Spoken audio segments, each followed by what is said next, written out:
Elshinta News and Talk. Komisi 3 DPR RI menggelar rapat dengar pendapat umum atau RDPU yang dilaksanakan di ruang rapat Komisi 3 Kompleks Parlemen Senayan, Jakarta, Senin 3 Agustus hari ini. Rapat digelar guna membahas percepatan pembahasan RUU perampasan aset. Regulasi ini dinilai penting untuk memperkuat pemberantasan tindak pidana, khususnya korupsi, dengan memberikan dasar hukum bagi negara untuk merampas aset hasil kejahatan. Namun di sisi lain muncul sejumlah catatan agar aturan tersebut tidak bertentangan dengan prinsip perlindungan hak milik dan kepastian hukum. Seberapa mendesak RUU perampasan aset ini disahkan dan bagaimana menempatkan keseimbangan antara kepentingan pemberantasan korupsi dan perlindungan hak asasi dalam RUU perampasan aset? Kami akan berbicara bersama Ketua Umum IKADIN, Magdir Ismail. Elshinta News and Talk. Selamat siang Pak Magdir. Selamat siang Anissa, terima kasih sudah dihubungi oleh Elshinta.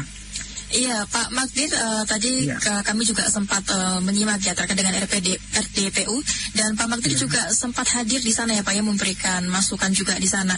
Lantas mungkin bisa dijelaskan Pak Magdir kepada pendengar Elshinta juga yang mungkin belum sempat melihat di YouTube ya terkait dengan RDPU tadi, seberapa mendesak sih Pak RUU perampasan aset ini agar segera disahkan? Iya, sebenarnya mendesak nggak mendesak sih ya, tetapi bahwa kita perlu adanya undang-undang ini iya, gitu loh. Karena sebenarnya undang-undang tipikor pun itu kan nggak ada masalah dengan perampasan hasil kejahatan misalnya, sudah ada diatur. Nah, sudah juga ada aturan dari KUHP bagaimana mengatur dalam hal melakukan penyitaan dan juga dan seterusnya gitu loh.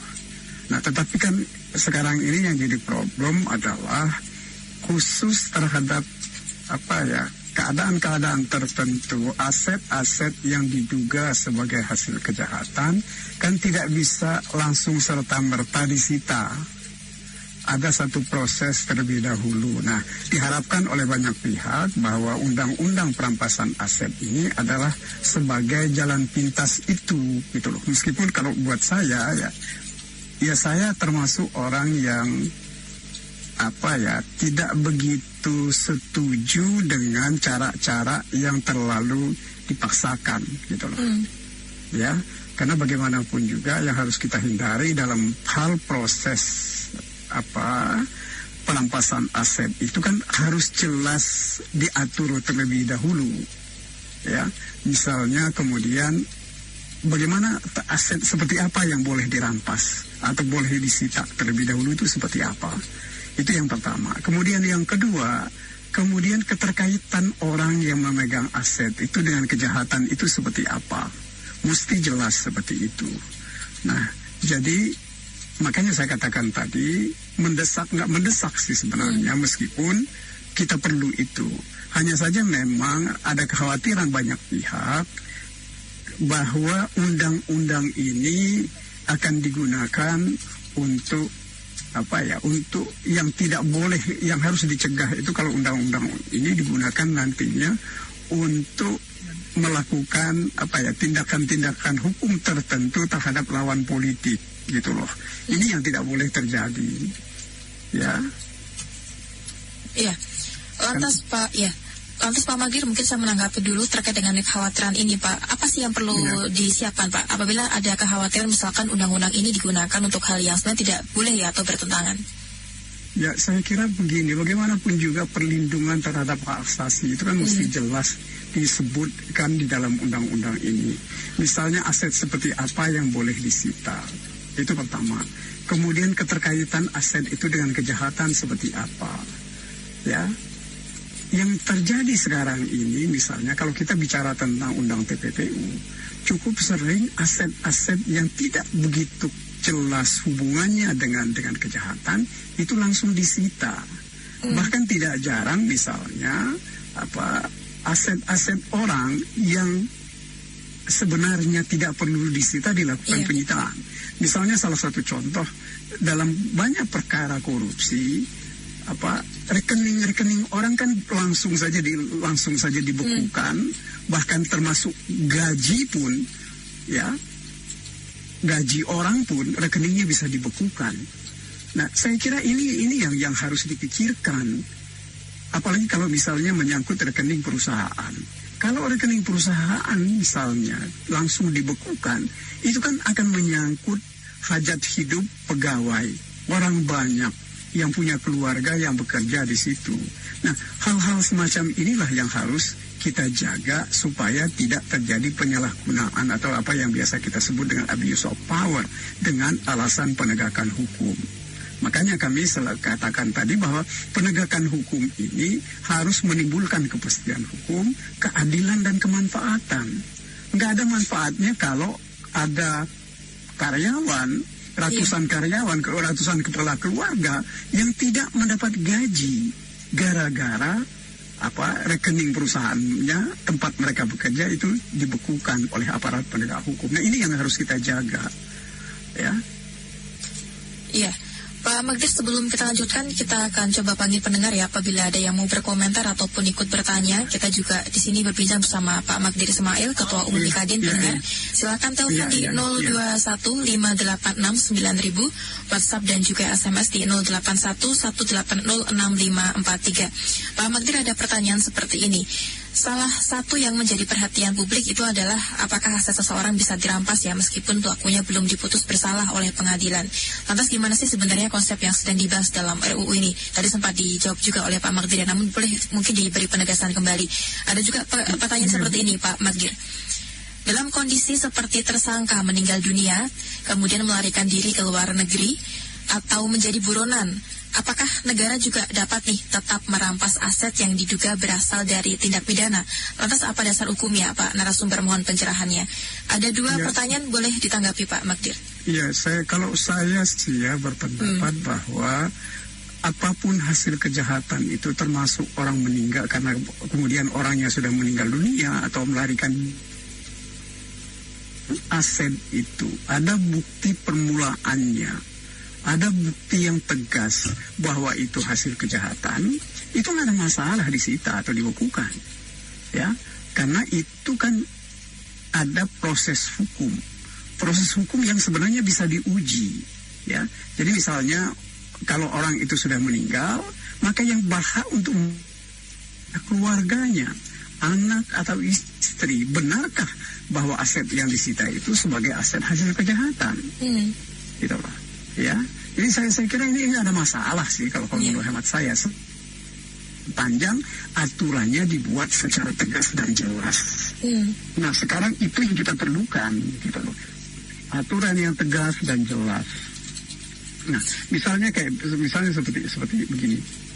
Saya lihat misalnya tahun 86 kalau saya nggak keliru, sejumlah aset dari Presiden Marcos ketika itu yang berada di Swiss kan, itu kan disita oleh pengadilan dan diperintahkan untuk diserahkan kembali kepada pemerintahan Filipina, ya kan? Nah, memang terjadi perdebatan hukum yang luar biasa ketika itu. Ujung-ujungnya hasilnya adalah bahwa putusan pengadilan di Swiss itu diterima bahwa aset-aset itu sebagai aset hasil kejahatan dan disita kemudian dikembalikan kepada rakyat Filipina. Ada juga kasus lain, misalnya kasus menyangkut mantan pimpinan Haiti ketika itu yang biasa oleh banyak pihak disebut dengan Papa Doc. Ya, orang ini dianggap melakukan korupsi, kemudian uang hasil korupsi itu Swiss. Persoalannya adalah ketika itu di Swiss itu tidak jelas aturan mengenai daluarsa. Ya, akibatnya apa? Nah, menurut hak pengadilan bahwa ini sudah melewati waktu daluarsa, maka uang itu harus dikembalikan kepada mantan pimpinan Haiti itu. Terjadi keributan yang cukup ramai, ya. Banyak pihak yang keberatan, bahkan juga termasuk diantaranya pemerintah Haiti. Akhirnya apa yang terjadi? Pemerintah Swiss ketika itu membuat undang-undang baru untuk mengatasi atau mengakhiri perdebatan itu dengan menunjukkan atau harus dibuktikan adanya daluarsa itu. Nah, ini yang juga salah satu di antara yang kami sampaikan tadi terkait dengan penyitaan aset atau kejahatan ini harus ada daluarsanya. Jangan seperti ada dalam RUU yang sempat beredar bahwa 5 tahun. Itu nggak cukup. Bayangkan uang misalnya 10 miliar gitu, kan bisa disimpan oleh orang di bawah bantal aja atau di bawah kasur gitu. 5 tahun ke 6 tahun ke 6 kan bisa dipakai. Karena udah lewat waktu. Kan nggak bisa dibuktikan bahwa itu hasil tindak pidana. Nah, inilah yang perlu diatur. Gitu loh.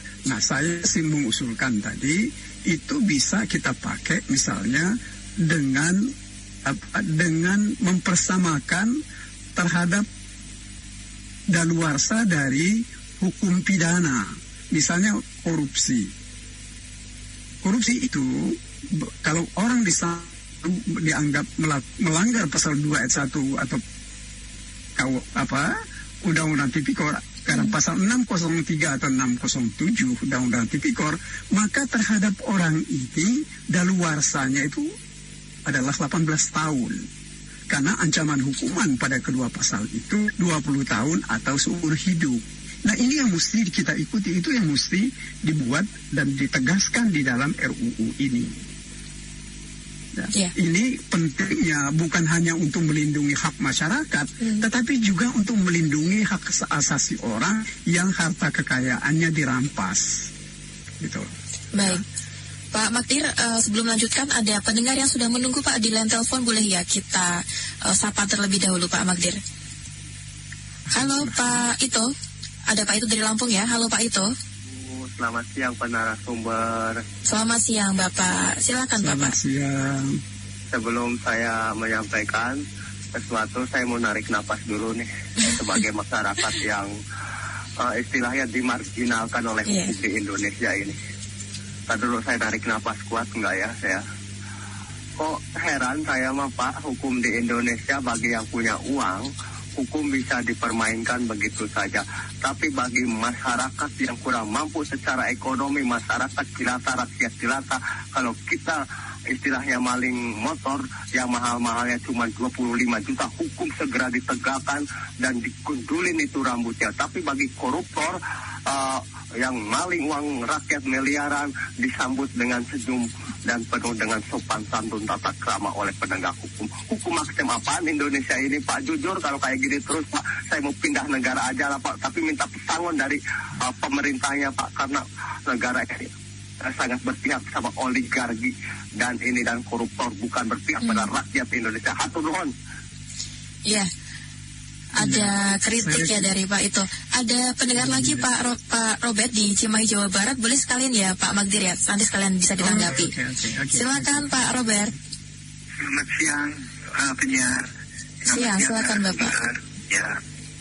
Nah, inilah acara begini penting sekali. Ini karena edukasi buat masyarakat itu penting ya.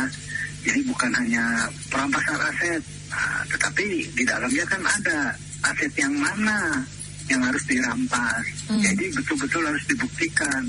Jadi jangan sampai nanti muncul oknum ya, tanda kutip, yang memanfaatkan. Jadi asal aset pokoknya benda aja terus main sikat. Nah, ini juga nanti ada kerugian-kerugian di pihak-pihak tertentu yang melanggar hukum juga. Nah, kemudian ada yang perlu dicermati juga, sekarang ini beredar ya banyak sekali uang-uang ditemukan ya dengan penggeledahan. Satu yang mungkin harus diteliti yaitu mengenai nomor seri uang, karena ada uang sama laku tetapi ada yang sudah masuk regulasi di moneter, ada yang belum didaftarkan. Ini namanya money laundering, awas hati-hati ini ya. Dan itu memang dari mana uang tersebut, memang ada namanya istilahnya uang tercecer ya. Nah, itu dalam bentuk dolar Amerika, dolar Singapura atau rupiah sendiri.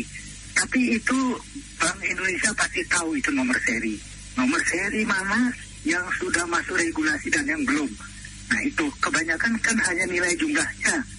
Ya, di forensik uang ini asli. Tapi sebetulnya semua uang ini asli, cuma ada nomor seri, itu yang membedakan. Itu saja masukan dari saya, dan acara ini sangat berguna buat masyarakat dalam hal edukasi tentang perampasan aset ini. Terima kasih, selamat siang. Mohon maaf ada kekurangan. Selamat siang Pak Robert. Terima kasih ya Pak Robert dan juga Pak Ito dari Lampung. Silahkan tanggapannya Pak Magdir. Ya, saya kira saya yang terakhir dulu. Saya kira terima kasih kepada yang sudah menyampaikan pandangannya ya. Menurut hemat saya seperti itulah yang memang harus dilakukan gitu loh ya. Kita harus menyadari, warga negara ini harus menyadari bahwa kita memang punya hak, tetapi kita juga punya kewajiban gitu loh ya. Kewajiban kita antara lain ya taat terhadap hukum, ya kan. Nah kemudian juga kita harus mengikuti tata cara dan aturan yang berlaku, ya, termasuk diantaranya perampasan aset. Dan kita tidak ikut tata caranya, maka artinya di situ juga kita melakukan penegakan hukum dengan cara melawan hukum. Itu yang tidak boleh terjadi di negara hukum, termasuk di Republik Indonesia ini. Nah, tetapi saya kira itu untuk Pak Robert ya. Kemudian yang pertama mengenai Pak Ito tadi ya, saya kira kalau soal pilihan mau pindah negara itu segala macam itu kan hak pribadi kita. Ya, sebab bagaimanapun juga bahwa kita kecewa terhadap pemerintah, ya kita memang harus sampaikan kekecewaan kita. Bahwa penegakan hukum kita kadang-kadang tidak adil juga dirasakan, bukan hanya oleh rakyat kecil, bukan hanya seperti Pak Ito, tetapi juga rakyat-rakyat yang dianggap punya kewenangan dan punya kekuasaan pun bisa merasakan seperti itu. Kriminalisasi itu bukan dilakukan oleh orang, tetapi kriminalisasi itu dilakukan oleh institusi negara. Jadi nggak bisa kita katakan bahwa dalam perkara ini ada kriminalisasi yang dilakukan oleh pejabat A. Nggak bisa seperti itu. Tetapi yang melakukan kriminalisasi itu adalah institusi penegak hukum. Nah, jadi sekali lagi menurut hemat saya ya, ini tugas kita semua untuk membuat aturan yang predictable.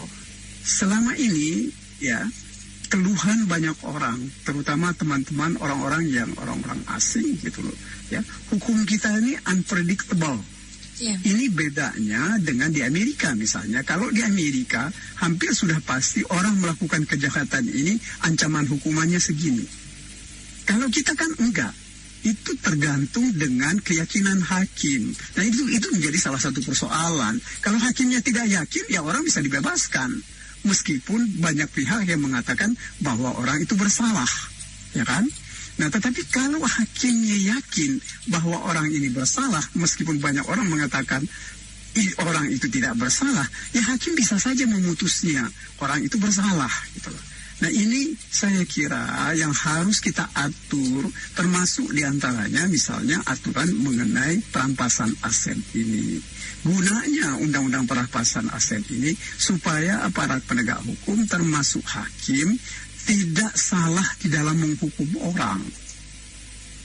Ya, jadi saya kira itu sih yang penting dari apa yang disampaikan atau yang dibicarakan tadi di Komisi 3. DPR RI. Iya. Saya kira begitu, Anissa. Iya, ada pertanyaan cukup banyak Pak Magdir dari pendengar. Saya coba bacakan ya Pak ya.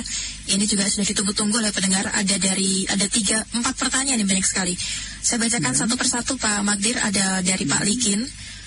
Apapun alasannya, undang-undang perampasan aset wajib diundangkan karena ini menyangkut uang rakyat yang dikorup. Semua yang menyangkut kerugian negara harus disita, biarpun sudah berbentuk barang dan aset-aset berharga. Ada juga pertanyaan seperti ini, Pak Magdir, DPR kan sudah menargetkan aturan ini menjadi instrumen penting bagi Polri, Kejaksaan, dan KPK. Lantas sekarang apakah ketiga lembaga tersebut sudah memiliki kesiapan yang sama untuk menjalankan undang-undang ini? Sempat disebut sama Bapak ya, bagaimana dengan APH-nya Pak? Karena sudah banyak kasus kriminalisasi yang dilakukan oleh APH. Ada dari Pak Sony. Pak narasumber, menurut saya undang-undang perampasan aset ini daya dukung untuk tidak merugikan APBN. Jika Bapak tidak setuju, cara apa Pak yang harus diberikan agar APBN tidak boncos? Silakan Pak Magdir. Iya, saya kira begini ya. Saya soal APBN ini saya kira ini yang memang harus kita lihat secara baik.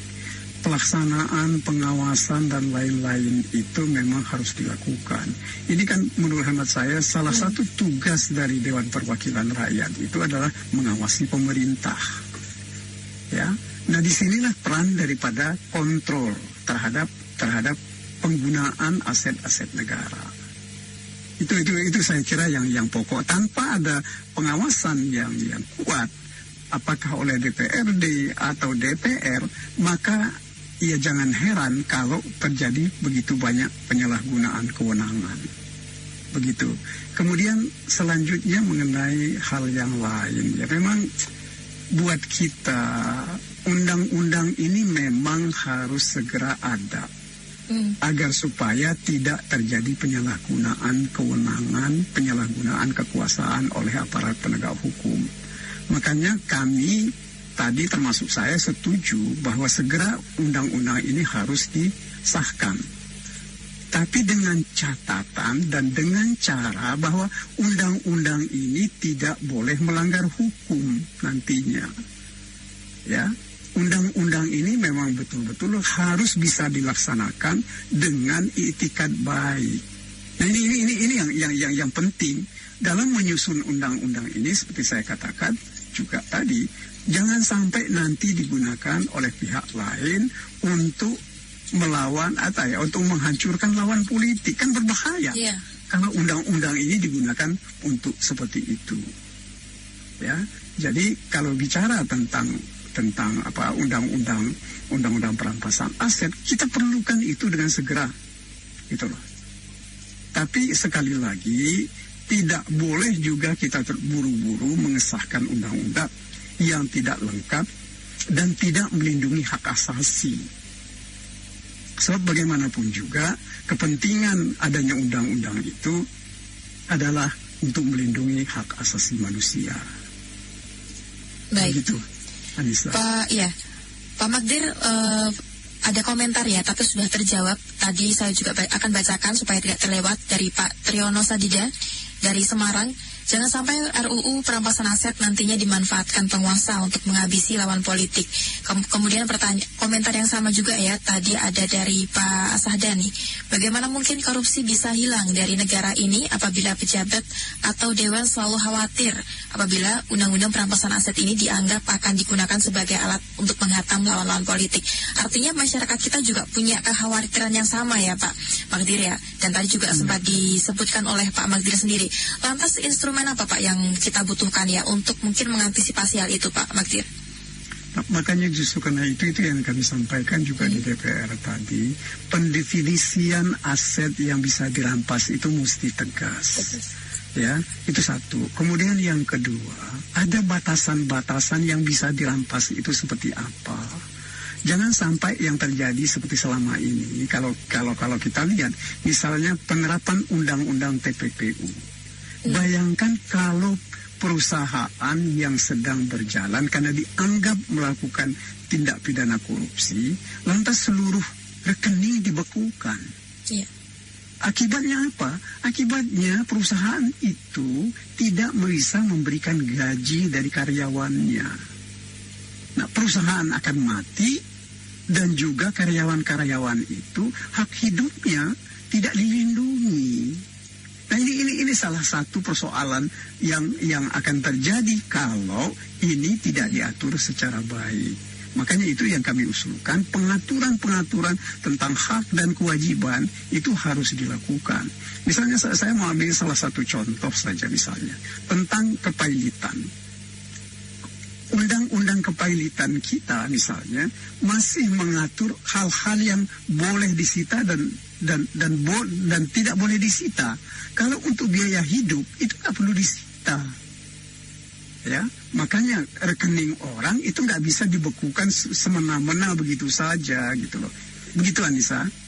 Baik. Boleh satu lagi pertanyaan dari pendengar ya Pak ya, karena ini banyak sekali. Mohon maaf yang belum terbaca ya. Ada dari Pak Imron Hamami yang menunggu untuk dibacakan dari Tangerang, Pak Magdir.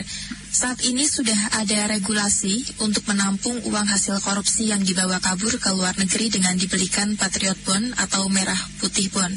Dasar hukumnya ada diatur dalam Undang-Undang Nomor 4 Tahun 2026 tentang P2SK Pasal 50A ayat 5 dan ayat 6. Bagaimana ini? Mohon pencerahannya Pak narasumber dari Pak Imron Hamami dari Tangerang. Ya, saya kira karena aturannya sudah jelas, ya kita ikuti saja aturan itu, kita laksanakan aturan itu supaya aturan dilaksanakan dan ada pengawasan terhadap pelaksanaan aturan itu. Ini saya kira yang harus kita pahami betul, bahwa ketika sudah ada aturan, jangan neko-neko bikin seolah-olah ada aturan baru yang bisa disalahgunakan. Gitu loh, ya. Misalnya ada undang-undang, ya undang-undang itu harus diikuti oleh peraturan pemerintah. Yang terjadi sekarang ini kadang-kadang sudah ada undang-undang, peraturan pemerintahnya nggak dibikin. Ya, ini kan yang banyak menjadi problem kita. Ketika peraturan pemerintah tidak dibikin, bagaimana mau melaksanakan undang-undang? Padahal sebab peraturan pemerintah itulah sebagai dasar untuk melaksanakan undang-undang. Ya, begitu Anissa. Baik. Okay? Baik, Pak Magdir, terima kasih atas waktunya dan informasinya. Kita berharap juga semoga ada kabar baik ya Pak tentang RUU perampasan aset ini. Selamat siang Pak Magdir, selamat melanjutkan aktivitasnya Pak. Selamat siang, terima kasih Anissa. Assalamualaikum. Waalaikumsalam warahmatullahi wabarakatuh. Pendengar, demikian perbincangan kami bersama dengan Ketua Umum IKADIN Magdir Ismail.